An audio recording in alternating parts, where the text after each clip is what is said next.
This is the Brace family versus the University of Cumberlands. My name is Michael Sywick. This is Grant Brace. Grant Brace is 20 years old and he was a sophomore at the University of Cumberlands on the wrestling team. He came from Alcoa High School in Alcoa, Tennessee. He was a major in business administration. He wrestled heavyweight for the team. This team was a very good team. They were ranked as highest score in the country and he was there. So they were a really good team. So he was a very good wrestler, so when he was there. Grant was actually diagnosed with narcolepsy and ADHD, which he ended up being prescribed Adderall for. So it was a really big thing for him involving his case. Adderall is a prescription that requires a lot of water when you take it, and you really need to be hydrated when you're taking the pills. So the punishment practice on the punishment hill, this took place on August 31st. As you can see, it was the first day of training, so he didn't even make it that far yet. This was led by the head coach, Jordan Countryman, and assistant coach, Jake Sinkovics.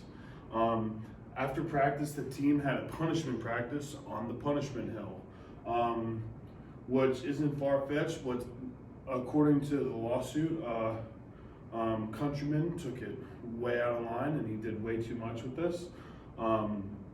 He required all the athletes to sprint up the hill and do 7 circuits. So they were doing a lot and they were exerting a lot of energy, and it was very difficult for them to do.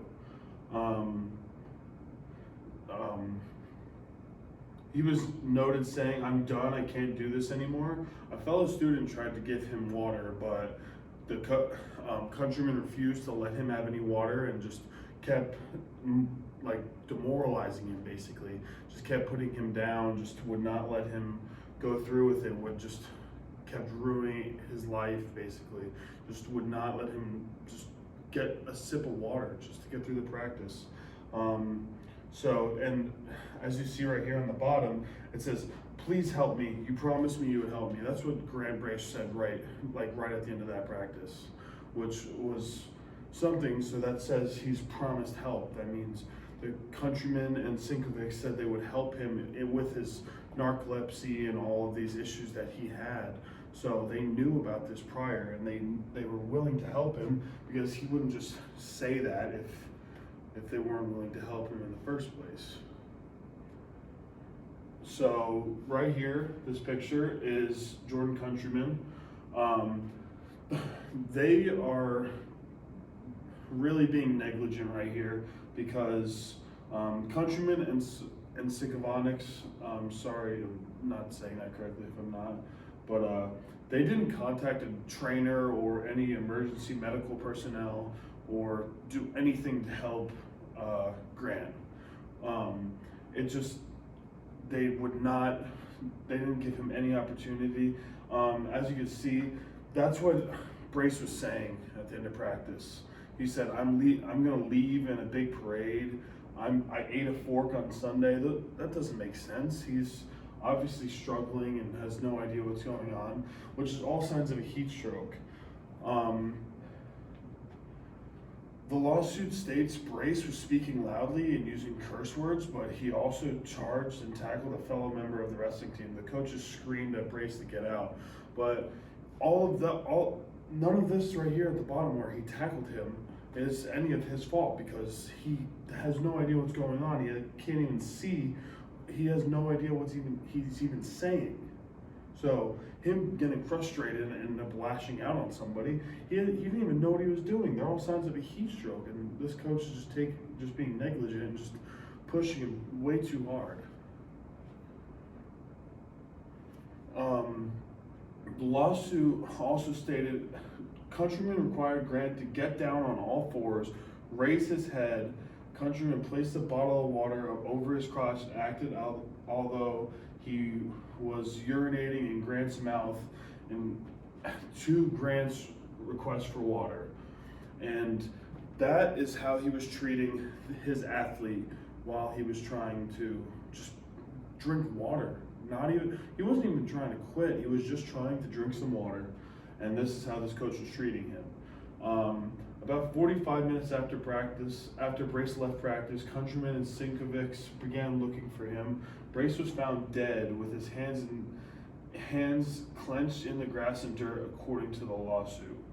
They said Brace collapsed and died because of the lack of water he had, because of his narcolepsy, his ADHD, and his medicine all kicking in at once and being severely dehydrated. So it's all a mixture of things for what caused his death.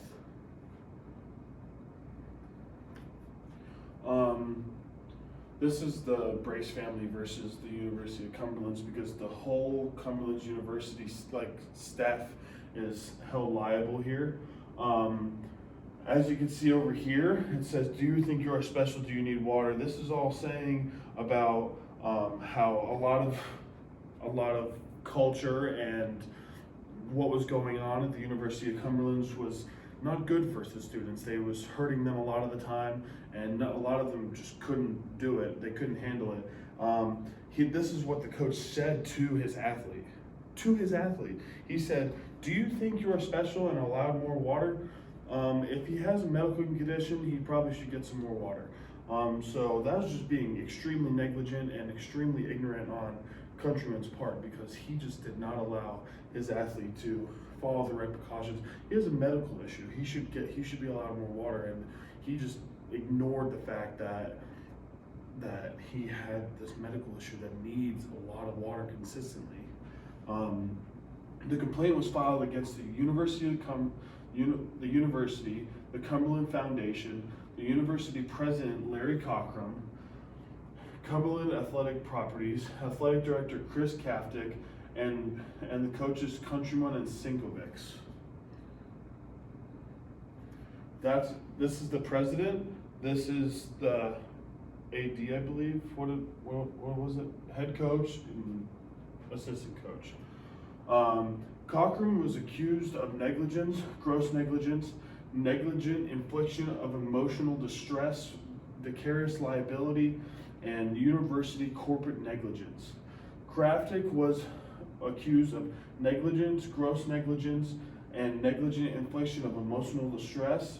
All of the defendants were accused of intentional infliction of emotional distress on his parents, Kyle Brace and Jacqueline Brace, along with his sister, Kaylee Wagnon, along with his wrongful death. All of them were charged with these emotional distress things, because it damaged his family. I understand that it caused his death, but his family still struggled for a really long time because of losing their son and their brother, and what he means to them, and these guys being so negligent and not caring about anything except a wrestling practice just simply isn't fair to so many other people involved, all his friends and family just that cared so much about him, and then these four men just wanted to be so inconsiderate about his medical condition, just let it go on way too far. Future research for this case.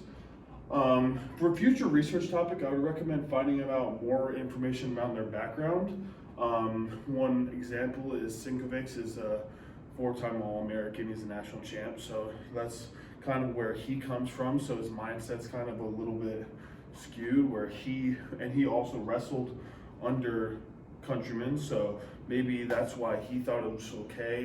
He's not in the right at all.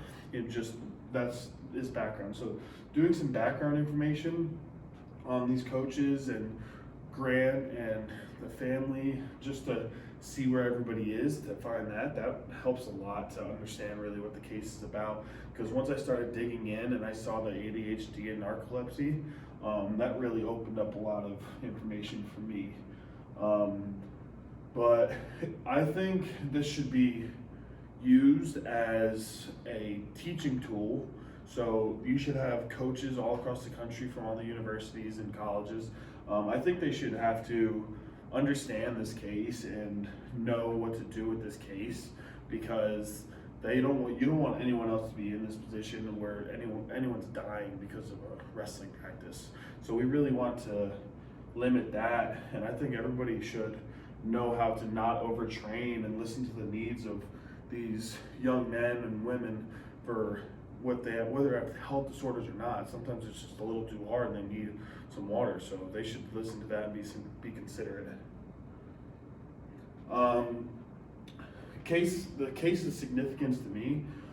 This is really significant to me because I wrestled my whole life, and it personally bothers me because the coach was so ignorant, and I've never experienced a coach so ignorant to my needs or anything. So it hurts me to even think that there's a coach out there that is so inconsiderate towards his athletes that he just doesn't care about them.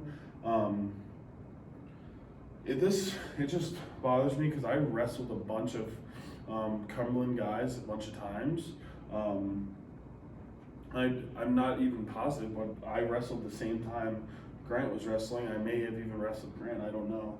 But all that was, we were in the same weight class, everything. We shared a mat at one time. It's good to have known that there was a personal connection. That's why this case means a lot to me.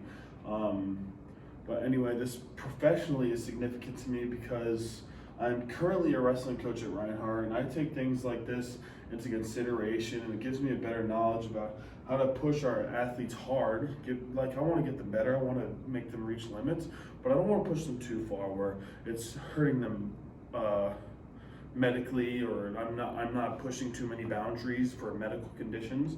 So I'm always here for the guys. If they ever need a break, I always go tell them to get water. I want them to work hard, and I want them to push themselves. But sometimes it's not the right day. Sometimes they need that. They need a break. Sometimes they need the water. They need to do that. And our staff has been really good about always taking care of our guys, making sure they're always healthy. If there's any minor issues, we always make sure they're getting their breaks and whatever it is. But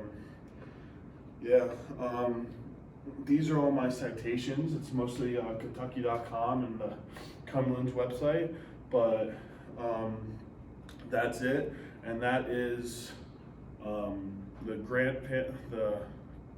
Brace family versus the University of Cumberlands.